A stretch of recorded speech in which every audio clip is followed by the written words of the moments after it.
दोस्तों आज आपके सामने पे से नई चमचमाती यामा की MT-15 के दो वेरिएंट। एक वेरिएंट रहने वाला है आपका स्टैंडर्ड वेरिएंट ब्लैक के अंदर और ये दूसरा वेरिएंट रहेगा डिलक्स के अंदर। इस वीडियो के अंदर इन दोनों के बीच में हम पूरा कंपैरिजन करने वाले हैं, क्या फीचर्स एक्स्ट्रा मिलते हैं, क्या प्राइस डिफरेंस इन दोनों गाड़ियों के बीच में आपको देखने को मिलता है। सबसे पहले गाड़ी के स्पेसिफिकेशन में आपको बता दूं, इसके अंदर आपको 155 सीसी का लिक्विड कूल 4 स्ट्रोक इंजन देखने को मिलता है, जिसकी पावर रहती है 13 किलोवाट यानी कि 10,000 आरपीएम पर। और बात करें गाड़ी के टॉर्क की, तो गाड़ी की टॉर्क आपको देखने को मिलेगी 14 एनएम की यानी कि 7,500 आरपीएम पर। एक बार के लिए गाड़ी की डायमेंशन भी मैं आपको बता देता हूँ, लगभग सेम डायमेंशन आपको देखने को मिलेगी। लेंथ की बात करेंगे तो गाड़ी की लेंथ रहेगी 2015 mm की, गाड़ी की विड्थ रहेगी 800 mm की और गाड़ी की हाइट रहने वाली 1070 mm की। व्हील बेस की बात करेंगे तो इसके अंदर आपको 1325 mm का व्हील बेस आपको देखने को मिलने वाला है। सीट की हाइट की बात करेंगे तो 810 mm सीट की हाइट आपको देखने को मिलेगी और ग्राउंड क्लियरेंस की बात करेंगे तो 170 mm का ग्राउंड क्लियरेंस आपको इस गाड़ी के अंदर देखने को मिलने वाला है।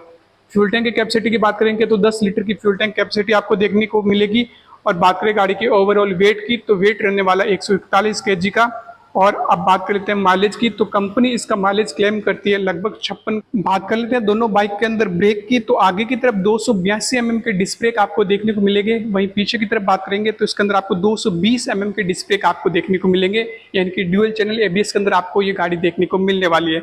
बात करें सामने के टायर की, तो दोनों के अंदर आपको 180 17 इंच के ट्यूबलेस टायर देखने को रहेंगे और पीछे की तरफ आपको 140 17 इंच के ट्यूबलेस टायर आपको देखने को मिलने वाले हैं। बात करें गाड़ी की टॉप स्पीड की, तो गाड़ी की टॉप स्पीड रहने वाले 122 की। तो ये मोटा मोटी सारे स्पेसिफिकेशन में आपको बता दिए। अब बात कर लेते हैं गाड़ी के फीचर्स की। फीचर्स के मामले में इन दोनों में क्या डिफरेंस आपको देखने को मिलेंगे। अभी जो ब्लैक कलर वाला वेरिएंट है वो रहने वाला है स्टैंडर्ड और ये जो कलरफुल है ये वाला रहने वाला है आपका डिलक्स के अंदर। सबसे पहले प्राइस डिफरेंस की बात कर लेते हैं। MT-15 का जो स्टैंडर्ड वेरिएंट है उसका एक्स-शोरूम प्राइस रहेगा लगभग 1,70,000 रुपये और MT-15 का जो डिलक्स वेरिएंट है उसका एक्स-शोरूम प्राइस रहेगा लगभग 1,75,000 रुपये।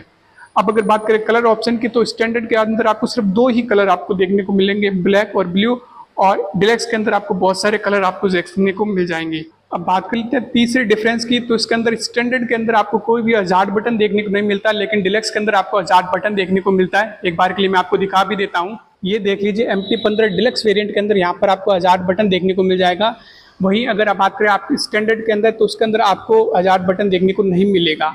और अब बात करें अगर चौथे डिफरेंस की, तो इसके अंदर आपको जो इंजन स्टार्ट बटन है स्टैंडर्ड के अंदर वो ऐसे नॉर्मल वाला मिलेगा जो पुराने वाला है, लेकिन डिलक्स के अंदर आपको थोड़ा सा एडवांस आपको देखने को मिल जाएगा इस प्रकार से। अब बात करें अगर पांचवें डिफरेंस की, तो जो MT-15 का जो डिलक्स वेरिएंट है उसके अंदर आपको यामा का जो ऑफिशियल ऐप है उसके साथ अपनी बाइक को कनेक्ट कर पाएंगे, लेकिन स्टैंडर्ड वेरिएंट के अंदर आपको ये फीचर्स आपको देखने को नहीं मिलेगा। तो इस वीडियो के अंदर मोटा मोटी फीचर्स के अंदर आपको क्या क्या डिफरेंस रहने वाले हैं वो मैंने आपको बता दिए। एक बार के लिए प्राइस के डिफरेंस में आपको फिर बता दूं, स्टैंडर्ड का जो एक्स-शोरूम प्राइस रहेगा वो रहेगा 1,70,000 रुपये। वहीं अगर डिलक्स के एक्स-शोरूम प्राइस की बात करेंगे तो वो रहने वाला 1,75,000 रुपये। इसके अलावा एक और डिफरेंस आपको देखने को मिलेगा, डिलक्स के अंदर आपको इस प्रकार के LED के अंदर इंडिकेटर देखने को मिलेंगे। वहीं स्टैंडर्ड के अंदर बात करेंगे तो इस प्रकार के बल्ब वाले इंडिकेटर आपको देखने को मिलने वाला है।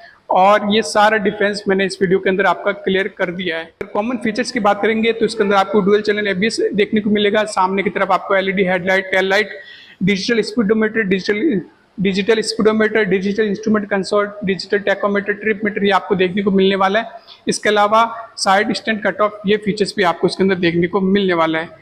तो इस वीडियो के अंदर मैंने आपको यामा MT-15 का स्टैंडर्ड और डिलक्स वेरिएंट के बारे में पूरा कंपैरिजन आपको बता दिया है। इस वीडियो को देखने के बाद भी इन दोनों बाइक के बारे में आपको कुछ भी डिफरेंस रहता है तो नीचे कमेंट सेक्शन में मुझसे लिखकर जरूर पूछिए। और अगर आप हमारे चैनल पर पहली बार आए तो चैनल को सब्सक्राइब करिए, वीडियो को लाइक करिए, शेयर करिए। और कुछ भी क्वेरी रहती है इन दोनों बाइक के बारे में तो नीचे कमेंट सेक्शन में लिखकर मुझसे जरूर पूछिएगा। थैंक यू, धन्यवाद।